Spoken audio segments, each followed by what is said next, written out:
Well, good morning and welcome to the University of the Ozarks. It is September 18th.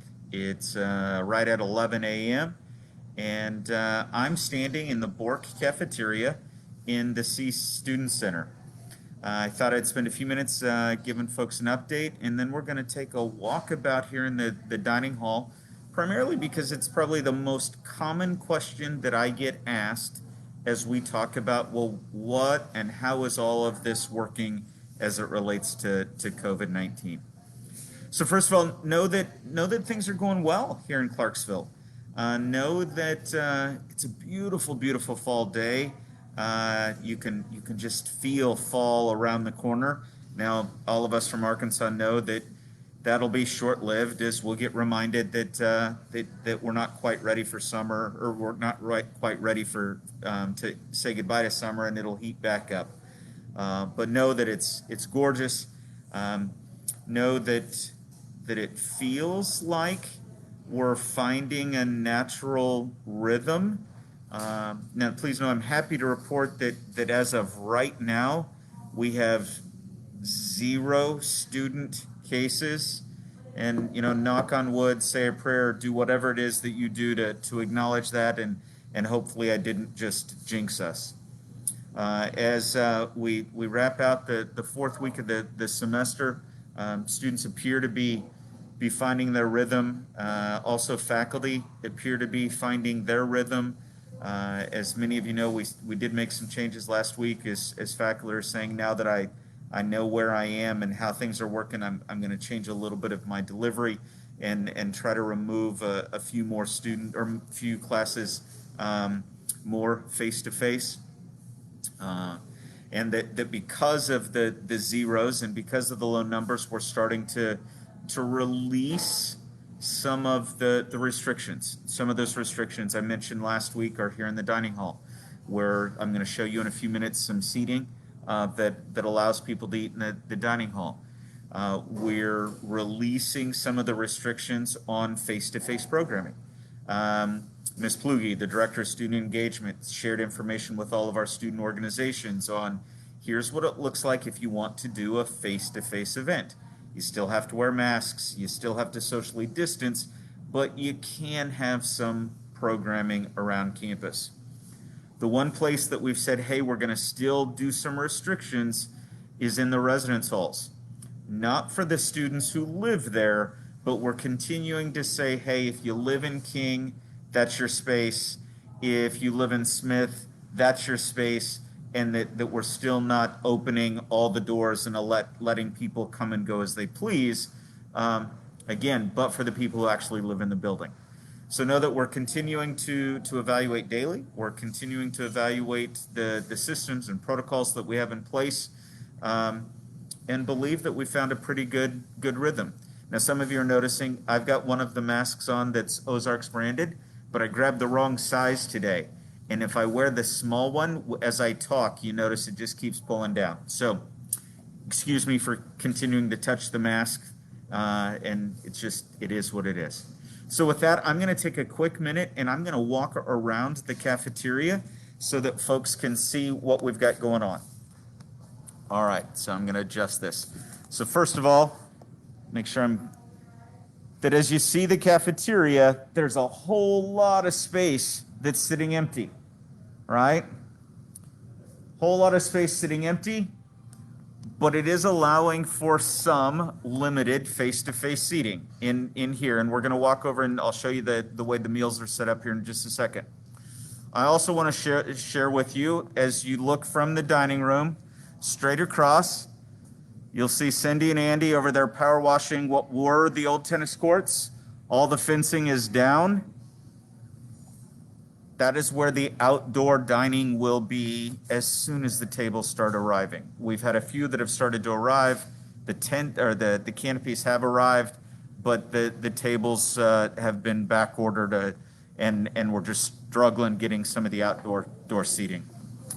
So now I'm going to do a panoramic as we look at the cafeteria, how things are coming in. I am so thoroughly impressed with our students and their willingness to follow all of the directions and all of the pieces that we've put in place, where that's coming in, the direction signs, how I stand, how I get food. So should I walk in, I come in and I know I'm violating the rules at the moment. You're walking through,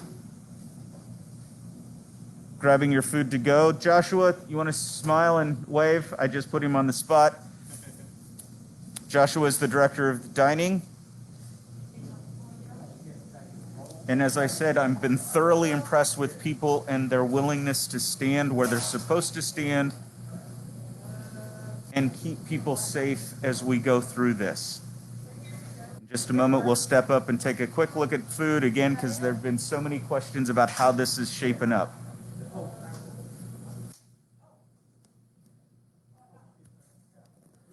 So I'll stand here in my space.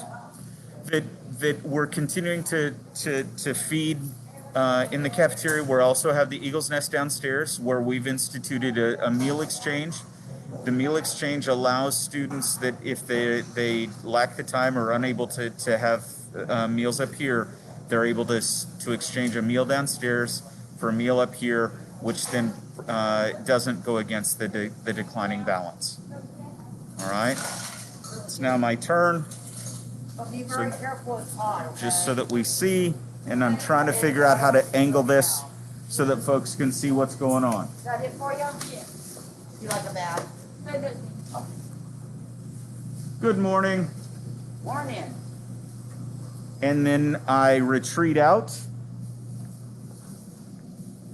and then can join the second line, which we won't walk down because I'll get seasick just watching, that we walk down the second line, and then that will take us to the food that men of a certain age stay away from. That's the burgers and fries and the stuff that students love to eat, but as I said, that some of us may choose not to eat it. So know that that's a quick trip through the cafeteria, and again, I just wanted you to see, and sometimes the picture speaks 1,000 words, and that I can show you how things are set up, even if it feels a little discombobulated as I'm spinning a camera around or a computer around. So with that, we're doing well. We're 30% to 25% of the way through the semester. 0 cases. Getting great support from everybody within the campus community. Students are starting to feel, I think, like they've got things, got some control over how things are going. We're gearing up for virtual homecoming here in right about a month, and life's feeling pretty good. So with that, do you have questions? I'm checking out the scan real quick to see if we've got anybody with questions.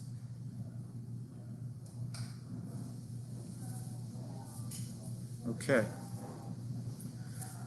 I don't see anything at the moment.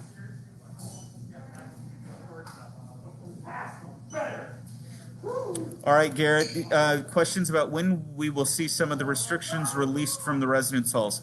All right, so the current restrictions, the only restriction that's still in place in the residence halls is about guests who don't live there.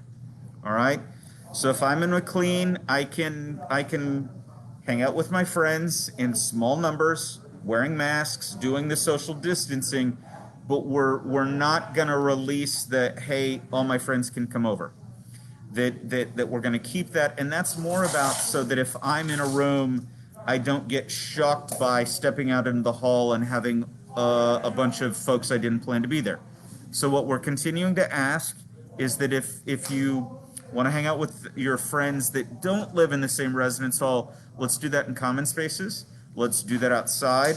Let's do that elsewhere on campus.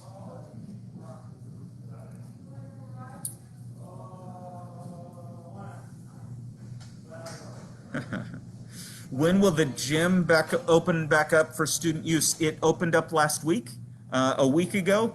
Both the Rawhauser Fitness Center has moved to the lobby of the gym, and then the strength and conditioning building, which is just beyond the townhouse residence halls. Both of those are open. That students can log in on their phone and they can schedule an hour or 90-minute time slot.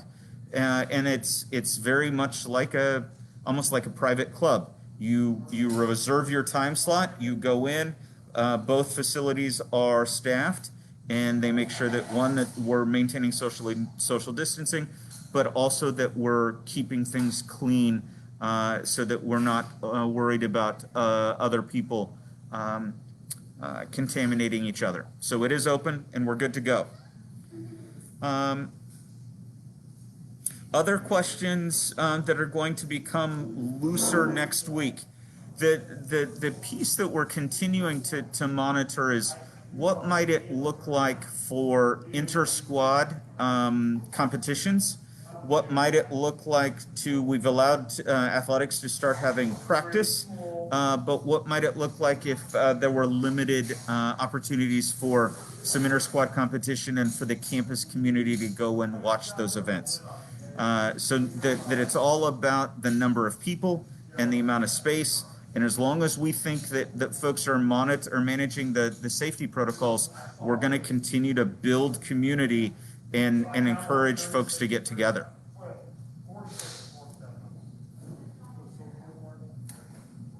All right, folks, that I think I've hit the questions that people have. Know that if you see anything, let us know. Know that if in your respective industries you see things that might be applicable to us, we've had wonderful support from parents that have said, hey, here's what we're doing as it relates to cleaning. Hey, here's what we're doing as it relates to food in the casinos. So our dining director connected with a father about how they're doing food in the casinos. Know that if you've got any of those kind of resources or advice or suggestions, we don't hold we don't hold the corner on solutions, and some other industries have found ways to do this that may be really applicable to higher ed. We appreciate it, and we're thankful for, well, I guess the team sport that higher education has become.